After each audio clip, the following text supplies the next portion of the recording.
Saya harus record dulu. Oneness Pentecostal.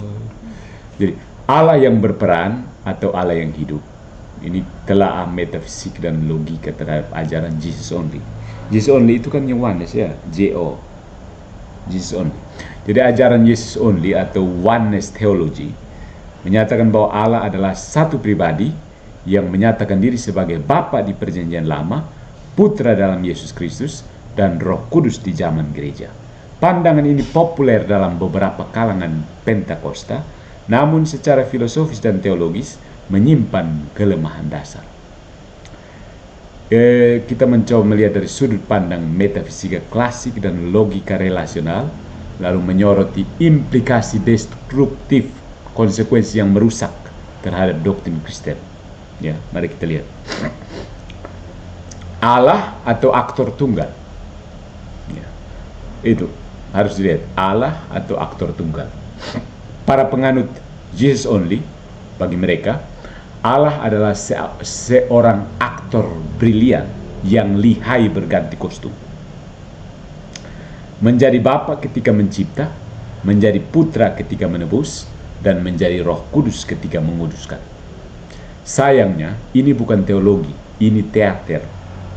Apa yang tampak sebagai pemurnian monoteisme justru mengaburkan kebenaran mendalam tentang Allah sebagai pribadi relasional yang hidup. Ya. Ada reduksi ontologis Allah yang berubah-ubah. Dalam metafisika klasik, Allah adalah actus purus, keberadaan yang sempurna, realitas sempurna tanpa potensi untuk menuju ke actus lagi. Ya. Tidak berubah dan kekal, eternal, immutable. Tetapi dalam skema Jesus only, Allah ternyata memiliki kemampuan untuk berubah. Dari Bapa menjadi anak, dari anak menjadi roh. Artinya Allah memiliki potensi aktualisasi. Hari ini A, besok B. Sebuah doktrin yang lebih cocok bagi makhluk terbatas daripada Sang Pencipta. Dengan ini, Jesus only menghancurkan prinsip non-kontradiksi dan menyamakan yang tak terbatas, Sang Infinity, dengan yang temporal. Jadi Jesus only itu melihat Tuhan itu hanya sekedar Superman, ya. Manusia yang lebih besar saja, lebih hebat saja, itu saja. Bukan Allah, dia hanya sejenis manusia yang unggul, Superman. Kemudian kasih tanpa relasi, silakan coba para penganut JO. Jika Allah hanya satu pribadi, bagaimana mungkin ia adalah kasih secara substansial? 1 Yohanes bab 4 ayat 8. Kasih itu menuntut perbedaan, yang mengasihi dan yang dikasihi. Dalam Tritunggal, Bapa mengasihi Putra dan Roh Kudus adalah perwujudan kasih itu. Dalam Jesus only, kasih Allah adalah kasih soliter, semacam narsisme ilahi yang abadi sebelum dunia dijadikan. Apakah kita benar-benar mau menyembah entitas yang hanya mencintai dirinya karena tidak ada yang lain untuk dicintai? Ingat, manusia tidak bisa membalas cinta Tuhan secara sempurna. Jadi Allah tidak bisa mengasihi karena tidak ada yang bisa membalas cintanya secara sempurna. Hati-hati, oneness teologi tidak cocok, tidak logis. Kemudian inkarnasi atau ilusi. Jika Yesus adalah Bapa, maka inkarnasi bukan pengutusan, melainkan penyamaran. Ya kan? Kalau Yesus adalah Bapa, inkarnasi bukan perutusan. Inkarnasi adalah penyamaran. Doa-doa Yesus kepada Bapa menjadi sandiwara liturgis. Seruan di salib menjadi absurditas psikis. Masih ingat kan? Ya Bapa, ke dalam tanganmu kuserahkan nyawaku. Itu drama apa model begitu? Dia hanya berseru kepada dirinya sendiri tapi bikin seolah-olah ada orang lain. Lukas bab 23 ayat 46. Bukankah lebih jujur jika ditulis dalam Injil, aku menyerahkan nyawaku kepada diriku sendiri? Tapi di sini nanti lucu kan? Di sini teologi menjadi fiksi dan misteri keselamatan menjadi kisah bipolar ilahi. Bayangkan betapa kacaunya oneness teologi. Kemudian sakramen dan baptisan, ini masalah nama. Yesus only ini menolak formula baptisan trinitaris dari Matius bab 28 ayat 19 dan menggantinya dengan satu nama, Yesus. Mereka mengklaim bahwa nama Bapa, Putra, dan Roh Kudus merujuk secara eksklusif pada Yesus. Tapi dalam logika linguistik, nama tidak identik dengan jabatan. Nama Bapa dan Putra dan Roh Kudus. Tapi mereka langsung yaitu Yesus. Jika satu nama dapat memuat tiga jabatan, maka kita harus bertanya, apakah Allah juga adalah nabi, imam, dan raja dalam satu orang? Mengapa tidak dibaptis saja dalam nama imam besar? Yang keenam, Allah yang tidak dapat dikenal. Tritunggal menyatakan bahwa Allah dapat dikenal dalam relasi, karena ia sendiri adalah relasi. Jesus only menyajikan Allah yang tidak dapat dikenali selain dari tindakan-tindakan luarnya. Ya. Tidak ada relasi internal yang kekal, hanya topeng-topeng. Maka spiritualitas dalam kerangka ini kehilangan dasar ontologisnya. Manusia tidak lagi dipanggil ke dalam persekutuan ilahi, tetapi sekedar menjadi penonton drama monologis ilahi. Jesus only ini hancur ya. Jadi saudara-saudari, mari kita mengembalikan Tuhan ke dalam realitasnya yang sejati. Ajaran Jesus only mungkin terdengar memikat karena kesederhanaannya. Tapi kesederhanaan bukanlah kebenaran. Reduksi doktrin Tritunggal menjadi monolog metafisik bukanlah pembelaan iman, melainkan penghinaan terhadap misteri Allah. Allah yang sejati bukanlah satu pribadi yang sibuk berganti peran. Allah yang sejati adalah komunitas kasih kekal yang membuka diri kepada umat manusia. Coba suruh oneness untuk jelaskan peristiwa saat pembaptisan Yesus. Kira-kira mereka mau jelaskan bagaimana? Atau kalau mereka masih ngeyel, suruh mereka baca Thomas Aquinas, Summa Theologia Pars Prima, pertanyaan 39-43. Suruh mereka baca Agustinus De Trinitate.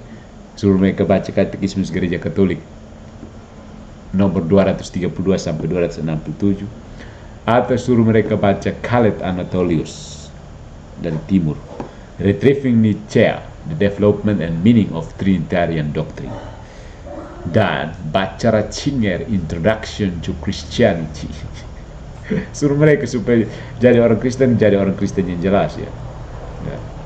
Ajaran Jesus only, the metaphysics of Jesus only. Jadi begini, apa sebenarnya yang menyebabkan orang menolak Trinitas ya. Menolak Trinitas itu, asumsi mendasarnya itu kesatuan harus satu subjek personal. Mereka mengasumsikan bahwa satu keberadaan Allah harus identik dengan satu pribadi. Dengan kata lain, satu esensi sama dengan satu kesadaran sama dengan satu pribadi. Ini adalah pemahaman univokal dan literal tentang istilah pribadi, person. Berbeda dari pendekatan analogis yang digunakan oleh Gereja Katolik. Apa itu analogi dan univokal? Ya. Yang kedua, interpretasi literalistik kitab suci. Baca harafiah saja. Ya. Mereka pikirkan gereja dari dulu hanya Tuhan kasih turun kertas-kertas dengan tulisan dari surga, lalu gereja baca kemudian ajar. Baca lalu ajar. Bodoh kan? Mereka cenderung membaca kitab suci secara literal dan linear, tanpa mempertimbangkan konteks keseluruhan wahyu, termasuk teks-teks misteri relasional, tradisi interpretasi dari gereja perdana, makna istilah Yunani seperti prosopon, dan hipostasis yang kompleks dalam sejarah konsili ekumenis. Ya.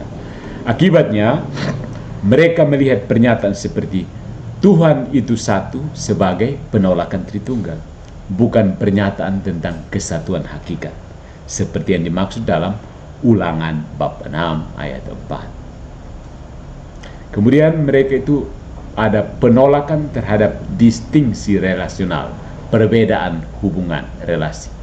Mereka tidak membedakan antara substansi, apa itu Allah, dan relasi pribadi, siapa dalam Allah.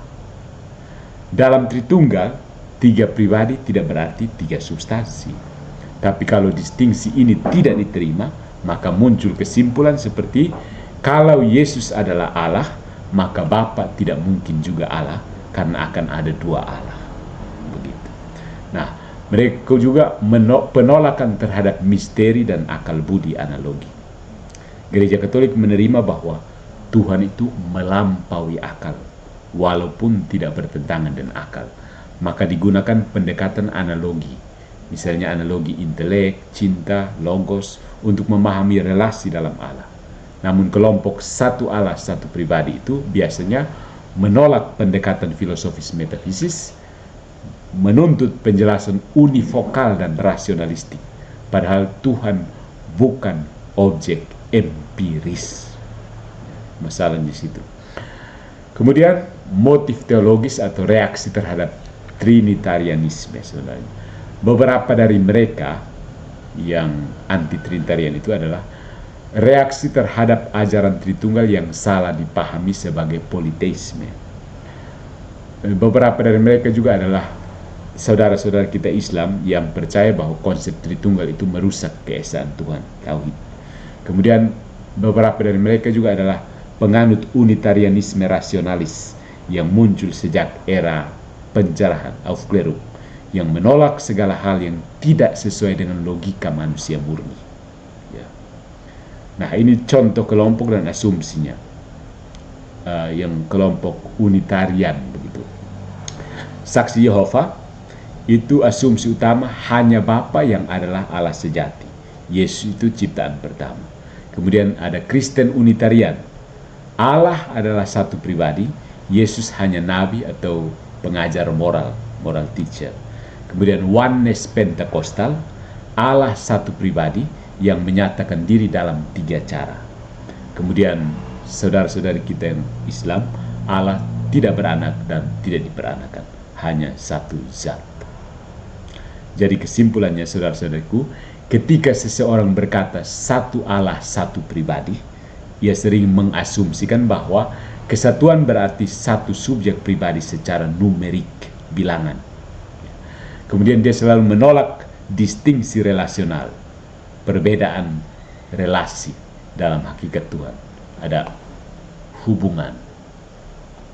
Menolak pendekatan analogis dan metafisis terhadap realitas ilahi, dan mempunyai gagasan bahwa Tuhan harus dipahami seperti makhluk, bukan sebagai ipsum esse subsistens. Ada yang ada dari dirinya sendiri, being itu sendiri, ipsum esse subsistens. Tuhan itu bukan makhluk.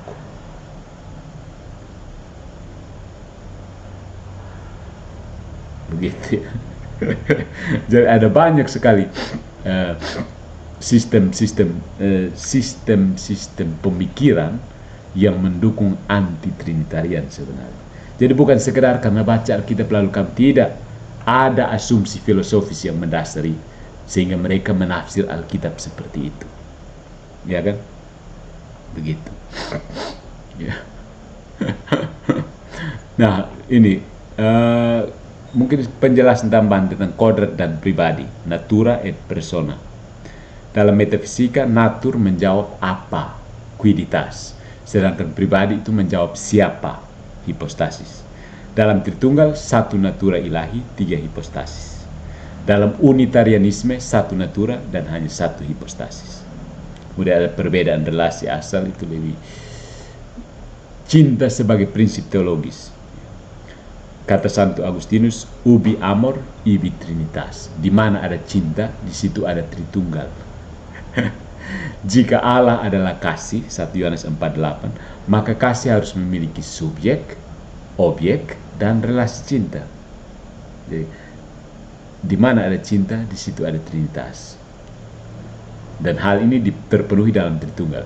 Bapa mengasihi Putra, Putra mengasihi Bapa, Roh Kudus adalah cinta pribadi yang keluar dari keduanya. Ya, begitu. Nah, apa sebenarnya konsekuensi logis kalau kita hanya bilang satu Tuhan, satu pribadi saja? Tidak perlu tiga pribadi. Tiga pribadi itu khayalan orang Katolik Roma, begitu. Khayalan bapak-bapak gereja, kata-kata para wanis. Konsekuensi logis dari pandangan satu Allah, satu pribadi, jika dikaji secara metafisik, teologis, dan logis, adalah banyak dan serius. Grave, berat. Terutama jika kita bandingkan dengan ajaran Katolik tentang Tritunggal. Mari kita lihat misalnya. Allah menjadi soliter dan tidak relasional secara imanen. Allah itu kesepian, tidak punya hubungan di dalam dirinya. Jadi dia macam batu begitu. Allah itu batu yang di mana begitu. Jika Allah adalah satu pribadi tanpa distingsi relasional dalam dirinya, maka sebelum menciptakan apapun, Allah tidak memiliki siapapun untuk dikasih. Kecian di Tuhan, kesepian mutlak.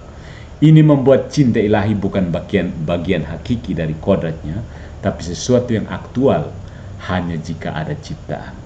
Jadi Allah bukan kasih, karena tergantung ciptaan. Kalau tidak ada ciptaan, dia apa dia? Dia butuh manusia kan supaya dia bisa disebut Allah adalah kasih.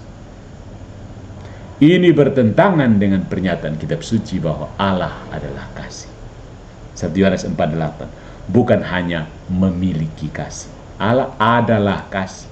Bukan Allah mempunyai kasih. Tidak. Allah adalah kasih. God is love. Bukan God have love. Begitu.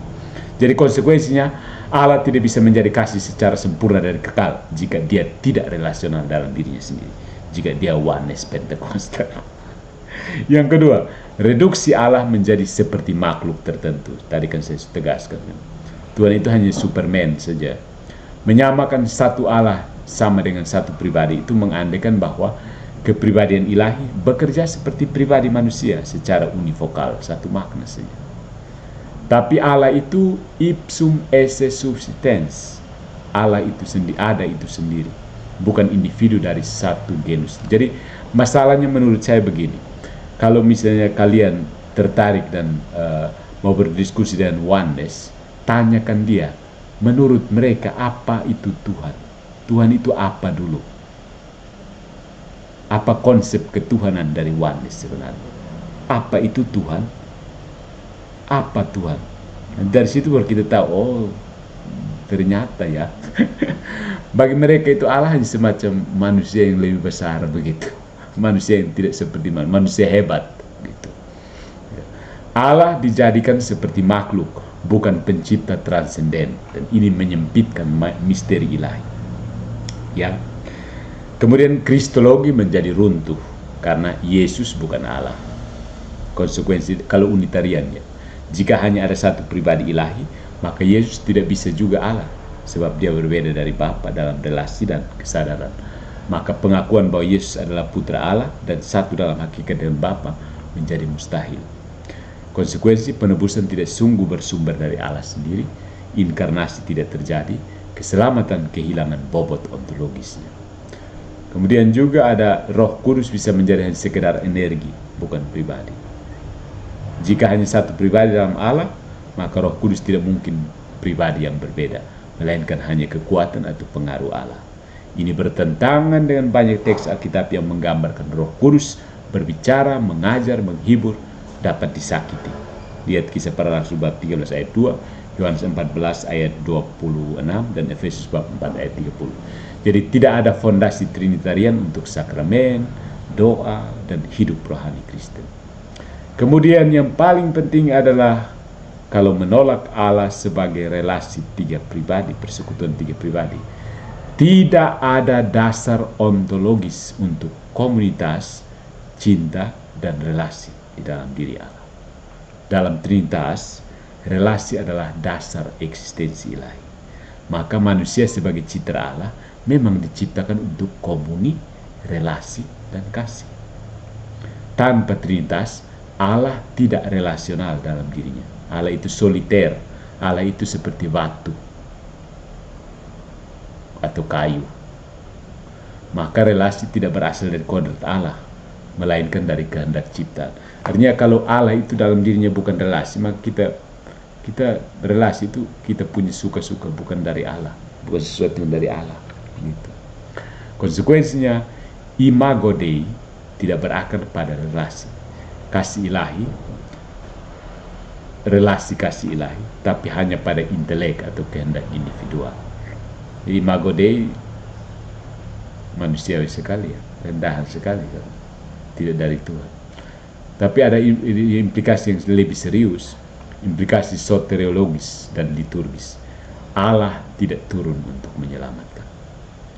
Kalau dalam pandangan Katolik, Allah sendiri turun menjadi manusia dan menebus dari dalam sejarah. Dalam pandangan satu pribadi, Yesus hanya utusan atau makhluk, bukan Allah sendiri. Atau bahkan maksudnya Allah berubah. Allah harus menyamar, ya, lebih tepat menyamar jadi manusia. Kemudian kembali berubah jadi roh lagi. Nah, konsekuensinya iman Kristen kehilangan keunikan. Bukan lagi Deus pro nobis, Allah yang turun menyelamatkan, tetapi hanya pesan moral dari seorang nabi. Liturgi berubah menjadi penghormatan pada ciptaan, bukan penyembahan kepada Allah yang hadir dan bertindak. Jadi, kita menyimpulkan secara logis dan metafisik, pandangan satu Allah, satu pribadi itu menyederhanakan misteri Allah ke dalam kerangka makhluk, meniadakan relasi internal ilahi, dan pada akhirnya menghancurkan dasar kristologi, pneumatologi, dan soteriologi Kristen. Jadi sebenarnya mereka yang percaya satu Allah, satu pribadi itu bukan Kristen sebenarnya. Sampai sini bisa? Yang percaya satu Allah, satu pribadi, sebaiknya tahu diri dan tidak usah sebut diri Kristen. Bukan Kristen lagi. Ya. Yang JO dong.